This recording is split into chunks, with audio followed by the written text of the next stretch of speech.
Assalamu alaikum, эфирден өтіде программасы бүгін ноябрьнің 20-сы студияда сізлер үшін мен Эльмаза Санчалшам. Меджлис Украина президенті Владимир Зеленский дерал Украина ана ясасына Қырым-татар мұхтариеті тәшкил етілуінен бағылы дәнішмелер кірсетілмесі үшін юхары шураға қанун лейхасыны бермеге чағырды.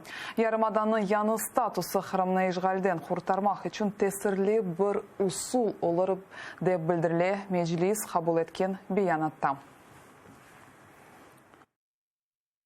В условиях российской оккупации должны подтверждаться неотъемлемые права крымских-татар на самоопределение на своей исторической территории, в Крыму. Соответственно, президенту Украины Владимиру Зеленскому обращено конкретный призыв о том, чтобы он как можно быстрее подал в Верховную Раду Украины законопроекты, подготовленные рабочей группой Конституционной комиссии. Заявление носит такой, знаете, исключительно принципиальный характер с точки зрения необходимости соблюдения прав крымтатар в условиях оккупации. И это один из сюжетов. И поэтому там мы говорим, немедленно подать в Верховную Раду. Русияның ФСБ хадимлері жасусны тұтқанлар бұны Интерфакс ФСБге сасланып хабер еті. Ростов вилаяты Аксай шерінде тұтылған Русия арби гизли мәлімат топлап, Русия арбилері тұрған ерлері ақында Украина мақсус қызметлеріне мәлімат бере екен. Тұтылған Қырым-татары ола біле, оның девлет қайынлігінде қабатлайлар. Тек Украина де гилде бутун Карадениз регионда олған девлетлер Русия тежавузны оғырай біле. Русияның қанунсыз әрекетлері нәтижесінде Украина зарар көре. Бұндан себеп малларны фиаты көтереле ве гемелер қатнав әрекеті бозула. Бұл ақта пачесының 54-ші баш ассамблеясы топлашуында лаф юрсетіле. Анда Меджлис рейсінің муавины ве халық депутаты Ахтем Чигос Украина тарафындан чықыш япып ишгалчылар Қырым-татарларны тахып еткеніне ақында тариф етті. Сегодня территория Крыма милитаризована и оснащена системами военного нападения, которые носят угрозу всей Европе. Мы наблюдали в течение этого года, как Россия, использовав строительство, незаконное строительство моста, фактически перекрыло территорию Азовского моря. И сегодня там очень серьезные проблемы по вот самым этим транспортным водным маршрутам. Помимо того, сегодня присутствие в Черноморском, в Черном море России нарушает все международные права и нормы. Она создает путем перекрытия почти четверти серьезные угрозы этим маршрутам.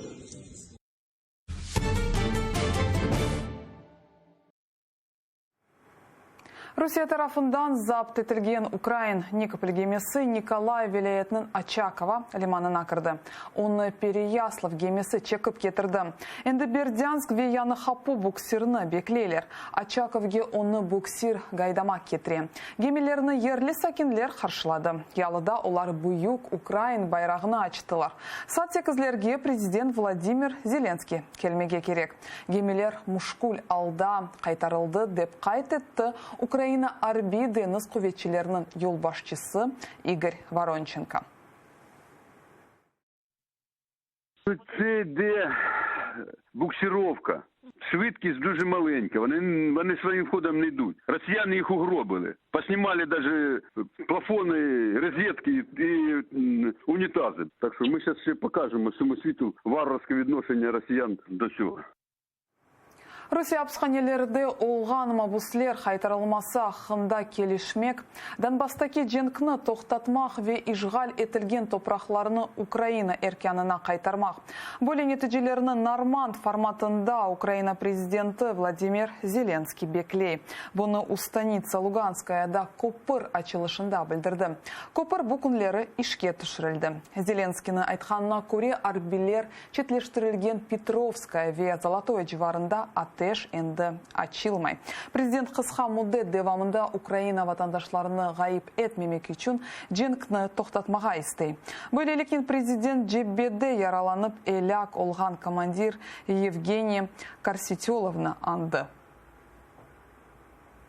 Розуміння повного конкретного списку наших людей з термінами їх повернення. Серйозне припинення вогню. Серйозне – це жодних немає пострілів. Можливість проведення місцевих виборів на вже території України, а не на тимчасово окупованій території України. Минск анлашмалары ясақ еткен селянин 11 атышев. Кечкен геже Донбасста тынч олмады. ООС штабы берген малыматқа көре, женковерлер водяной жеварында буюк калибрлы майын атыжи куланған ве БМП вастасынен атқан. Танха қаршы майын атыжинин Крымская көй жеварында тұрған Украин арбилері позициялары ұжым етілген. Сабатанда женковерлер буюк калибрлы пулеметлар куланған. Донецький напрямок. 5 разів впродовж доби противник порушив режим тиші у смузі дій цього оперативно-тактичного угруповання. Двічі в нічний час окупанти вели вогонь в бік оборонців Водяного, при цьому використовуючи міномети 82-го калібру та різне піхотне озброєння. Загалом противник випустив 12 мін по позиціям підрозділів об'єднаних сил на цьому напрямку. Путин Кенеде Украина хында лаф ете башлады. Россия зовет форумында 2 сааттан 10 дақысыны Украина меселесіне бағышлады. Журналистлерінің Зеленскийнен насыл мұнасебетіңіз суаліне мана көре о юрекке яқын олған инсан, ама біз оны шақсынен тандыш дегелек деп жауап берді. Донбасста арбилер четлештірілігі барышыға кетіре білген бір усул деді. Ама Донецк ве Луганскның айры районлары ақында қануны женковерлерден музакере етместен, қабыл етмектен вазгечмеге чағырды. Лекен Донбасста олғаны Русия арбилеріні ополченцы деп адландырды. Мы слышали уже от некоторых политических деятелей, что в эти зоны, откуда ушли войска, туда должна быть заведена Украинская национальная гвардия и полиция. Да, конечно, на этих территориях нужно поддерживать правопорядок, но мы хорошо знаем, что Украинская национальная гвардия в значительной степени была сформирована из так называемых националистических батальонов. И если они назад вернутся, ничего хорошего из этого не получится, потому что тут же будет зеркальный ответ со стороны ополчения Донецкой и Луганской народных республик.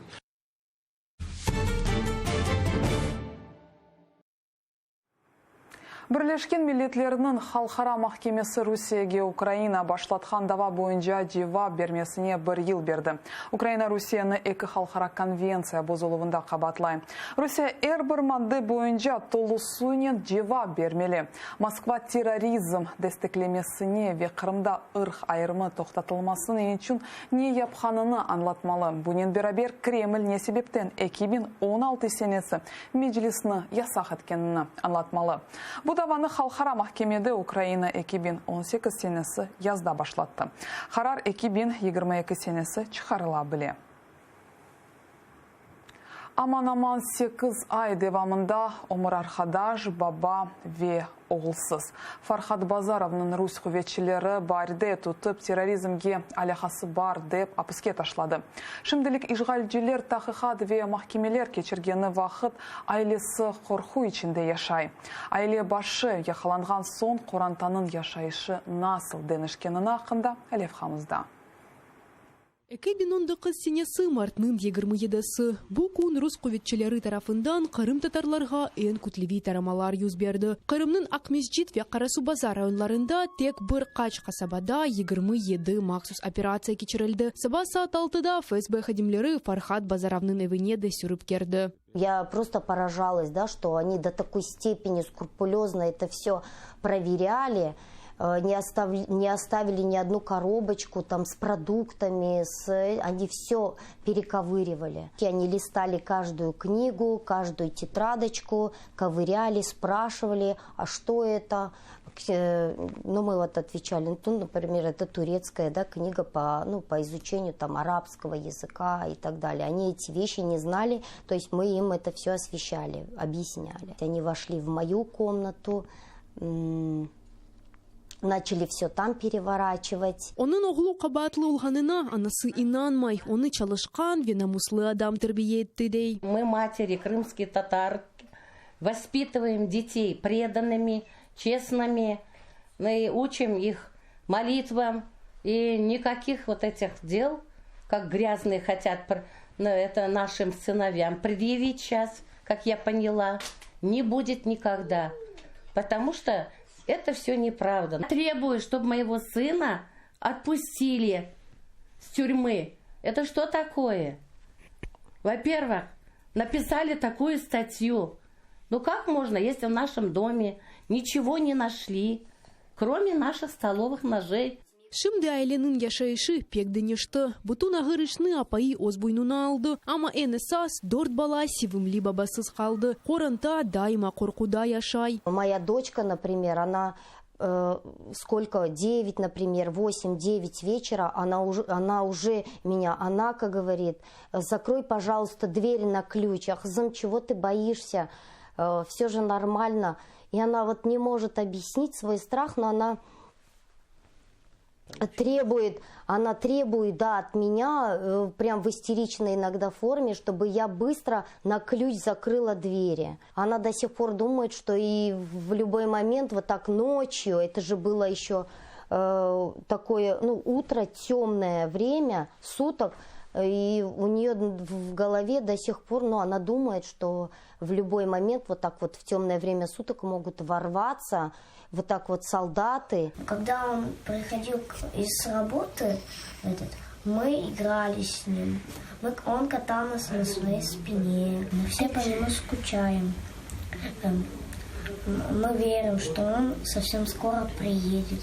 İşgalciler Fahrat Bazarovni terrorchilikda Rusiya davlat qurumini yo'q etmagan tiluvlarda ve Rusiyada yasak etilgan Hizbut Tahrir tashkilotına aloqasi olganida qabatlay. Lakin hech bir qabatlavlarga ne advokatlar, ne de onun ailesi inana. Şimdi ise işgalci hakimiyet sözde Akmesjid takımı Kırım tatarları üzerinde mahkemeler devam ettiri. Bu sebepten işgalci mahkemesinin kararına göre Fahrat Bazarov en az 2020 senesi fevral 15'ine hapiste kalacak. Viktoriya Kozub, Zaman, ATR.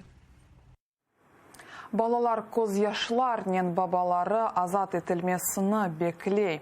Қырым ишғалінден sonra 176 бала вақтынча бабасыз қалды. Битмеген махкемелер девамында олар тек мектуплер ве ресмлер вастасынен сүбетлешіп олалар. Бүтін дүния балалар күні біздерге мабуслерінің балалары насыл яшағанына ақында тариф етеміз. Эмиль Джемаденовны учил эвелсе якаладылар таң атқанда. Мамақ қасабасында оның evine ФСБ хадимлері басып кірді. Селялы инсанлар evine тінтіп, балаларына қорқызды. Когда проснулся, я спросил своей бабушки, что уже плохо? Потом, когда я спустился, я посмотрел вниз, и я там увидел людей в масках с автоматами. Я подумал, что они захотели нас всех расстрелять. Потом я понял, что нашу бабушку забирает. Он мне поднялся наверх и сказал, я скоро вернусь.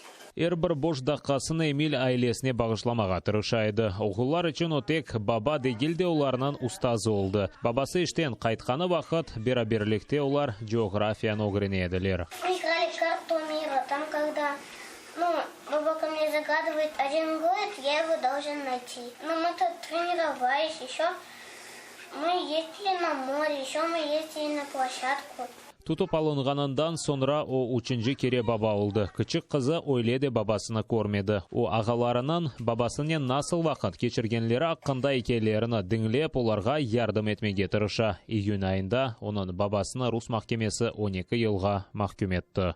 Он мне сказал, Юсуф, оставайся за старшего и помогай Анашке. Моя Анашка растапливает котел, и я ей помогаю нести туда еще Без бабаки очень стало тяжело.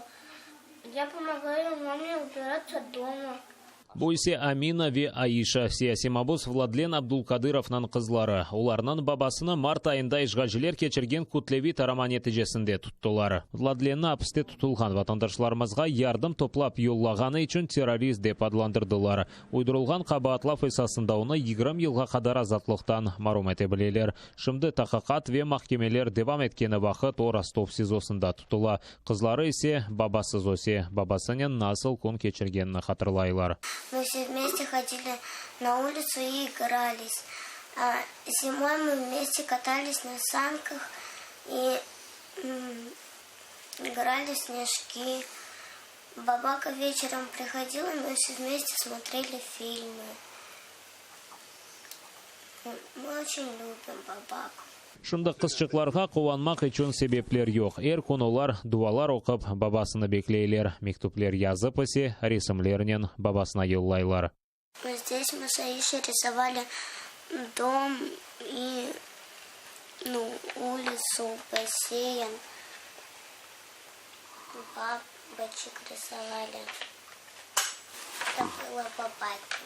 Кырымда рус ишгалжилери жолбашчылык эткенне кадар тинтуф ве якалануулар бүтмейжек. Украина акимиети шымды айле башсыз калган коранталарга ярдым этмек үчүн фурсатлар кыдыра. Сөз адвокатларга төленген паралар оделмеси, баллар бедава тасил алмасы ве пара айрылуу акында кети. Буга дайыр канун лейхасына юкары шурада жылдын сонуна кадар рей бермек кереклер. Ишгал улунган территориялардан олган балларынын реабилитациясы акканда да унутмамак керек дей балларынын аклары бойынша президенттің векілетлесі Микола Кулеба. Відповідно до того, наскільки діти постраждали, якщо діти отримали поранення, або це може бути посттравматичний синдром, перш за все мають бути фахівці, які визначають ступінь травматизації. Друге, відповідні реабілітаційні послуги для того, щоб ми могли відновити відповідні функції дитини і надати необхідну допомогу. Тому, в принципі, ми маємо про це говорити. Скільки таких дітей, скільки яких центрів має бути, скільки фахівців для цього потрібно підготувати. Ишгалжилернин тарамалары ве бабалары тутуп алынмасы. Ишгалжилер япкан репрессиялар бутек махкемелерде келде боем агыр балалыктыр. Кырым ишгалинден sonra умумен алганда 176 бала бабасыз калды. Владислав Стужук, Заман, АТР. Бір ай девамында екінші кере Кезлевде Русь Тешвихачи телеканалының операторына урдылар. Ахмет Житейсе Сарғуш Айдавжи бір хач арабана урды. Бұл ведекер вақиялар ақында левхамызда. Кезлевде Тешвихачи телеканалының операторын урган кышыны туттулар. Ноябрьнын 19-ында Кезлев базарында Крым 24 телеканалының мухбирлері тешкіл олмаған алыш-веріш ақында левқа азырлайды. Чекімлер сатыжылардан біріні ачывландырды. Нетижеде операторыны тірсекнен урды. Вы не имеете права, мы сейчас вызовем полицию. Русияның таққат комитеті сатыжыға низбетен жинайдава башлатты. Оны операторынан журналистика фаалиетіне кедер еткенінде ве күч кулланғанында қабатлайлар. Бұл ай девамында тешвихачылар екінші керек отек ашай. Октябрьнан сонында Ахмеджет мерkezінде Чеченистанлы Крым 24 телеканалының мухбирі Николай Уваровқа аз қалды бұрынны сындырмаға. Уджымжы нетижеде афу сорады. Журналистен де келде чечен халқындан.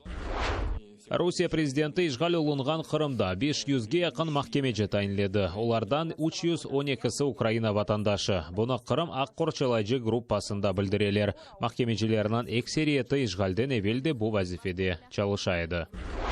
Ахмеджетте Кутлеви yol қазасы. Базар эртесі күні ақшам. Енгіл араба айдавжысы уч машинанен чатышты. Шатлар айтқанына көре айдавжы Сарғуш екен. Yol қазасы маршалы Жукова соқағында олды. Арабалар бұтын yolны қапатты. Нетижеде тықанықлар пейда олды. Надия Михайлова, Заман, АТР.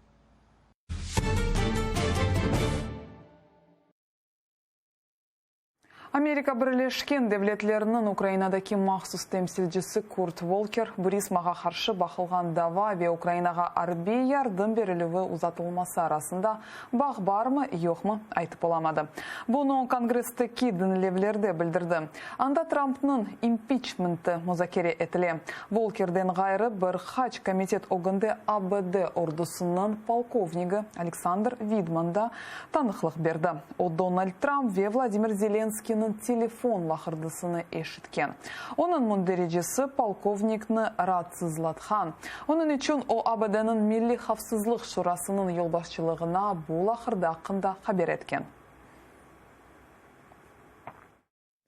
Я б мав докласти про цю розмову вище. Це було недоречно, щоб президент вимагав провести розслідування проти свого політичного опонента, особливо в іноземної держави. І якби це трапилось, це б підірвало б нашу політику стосовно України і підірвало б нашу безпеку.